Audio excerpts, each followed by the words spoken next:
What's up, guys? Xavier here with you on the How'd You Do It podcast, and I'm hanging out with the man Aaron, aka Aaron's Animals, aka VFX legend. How you doing, man? Doing great. Good to be here. Can you tell me, and just for all the everyone who's just tuned in, just basically what goes into making one of your videos from start to finish? How long it takes? How long preparation, editing, all that type of thing? Right. So our videos now have a whole team behind them. So we have writers, editors, artists.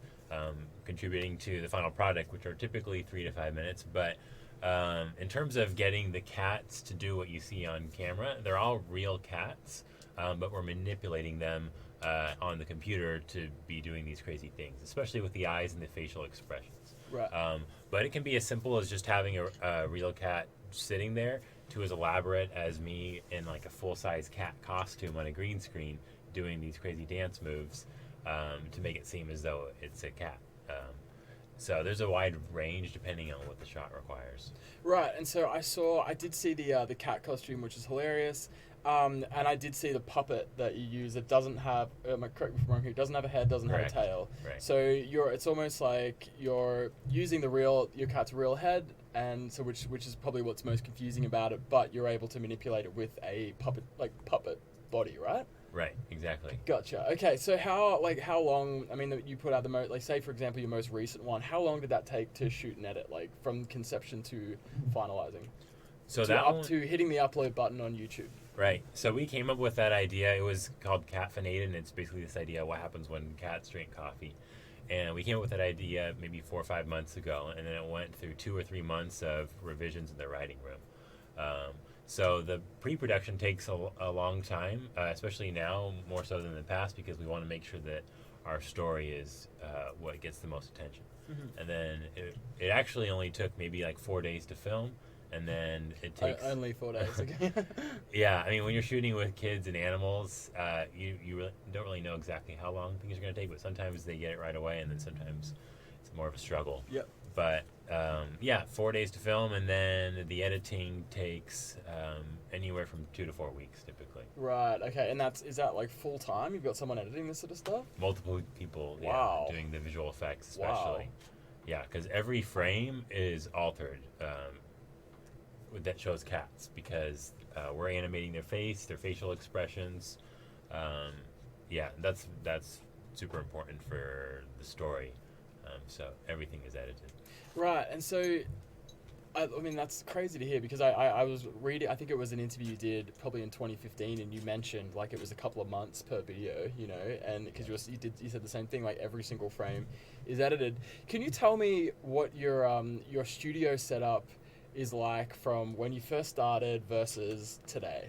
Right, yeah. So when we first started, I was actually living in a dorm room in college. And I had adopted 2 kittens, and actually I wasn't even allowed to have cats in our dorm room, but we stuck them in there anyways.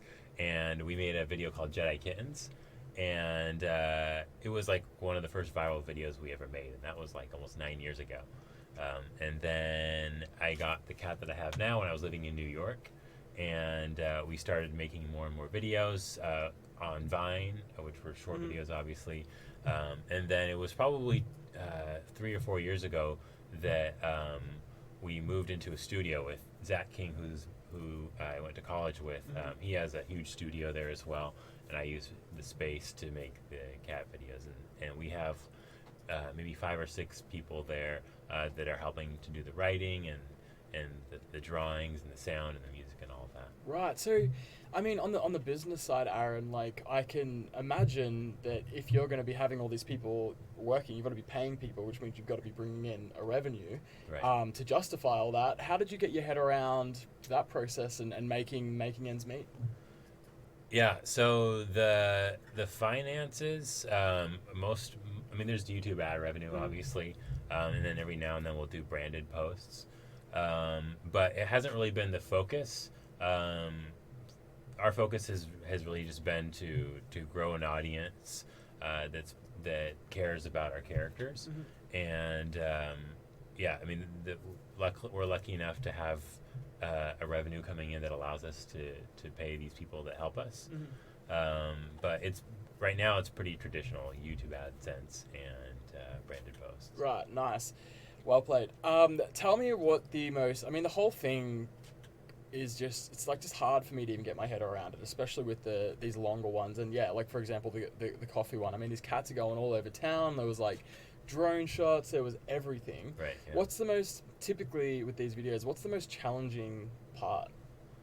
The most challenging part is, I mean, we've got it. At first, there were the challenge of how do we get this cat to sit here and look at the camera, and so it's interesting because with cats, they can be interested in like the smallest thing can catch their attention, like me making this sound here can catch their attention, Right. but it changes and they get bored of things really quickly. So you're constantly having to come up with new ways to get their attention. And so recently we found that holding a vacuum cleaner in the air works really well. So I carry a vacuum cleaner with me to our shoots, and I'll just hold it in the air. Sometimes I don't even have to turn it on, and he'll go crazy for it. Wow, okay. Yeah, but it used to be food. I used to take a can of wet food and open it up, and now he doesn't care at all about that. Right. You know, He's gotten the used to jig it. is up. Right. Right. Yeah. What's the what about in the that's obviously that sounds like a real challenge with the shooting process. What about the After Effects, like editing part? What's the hardest thing? The hardest part of that is, well, it's time intensive, obviously, and then when you're trying to delegate, the artist really needs to be aware and conscious of the details that are involved in his facial expressions, because that's kind of like the core of what makes us unique are the cat's, Michael in particular's, facial expressions.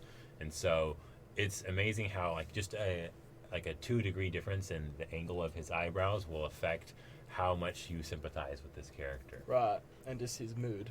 Yeah. Yeah, nice. Exactly. All right. What's the talking about me being confused watching these videos and also me noticing other people in the comments being confused. What's the most common assumption that you get about this?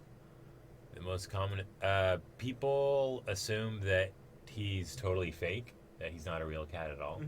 And so we've gone out of our way from time to time just to make sure that it's apparent that he's a real cat.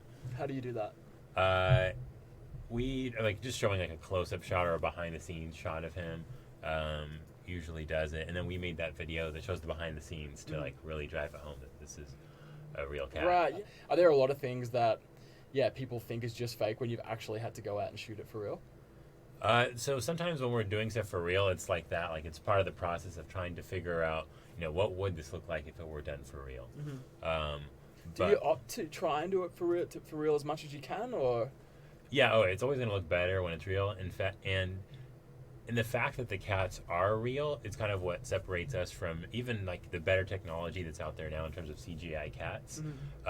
It's amazing if you've seen the previews for Lion King, and I saw a Jungle Book a few years ago, like what people are achieving in terms of animals using full CGI. But there's definitely a difference between the two, and our focus is using real animals and just adding manipulation so that as much that can be real can be. And man, so I really enjoyed reading your backstory, and definitely humble beginnings is a good way to explain it. So for those of you who don't know, so you lived out of your suburban for a couple of years, right? So while you're in college, you're like, I'm not going into debt on this thing.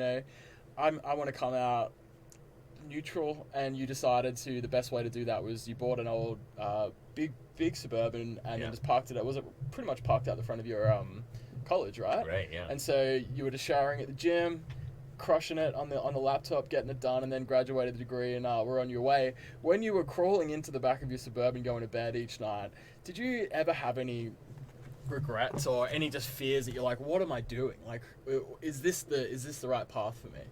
Yeah, I mean, I've always been someone who strives to be uncomfortable, and I was stoked on it. Honestly, most of the time I was stoked. Like, it would get annoying, like waking up at like midnight sometimes and having to go to the bathroom because it was like a 10-minute journey.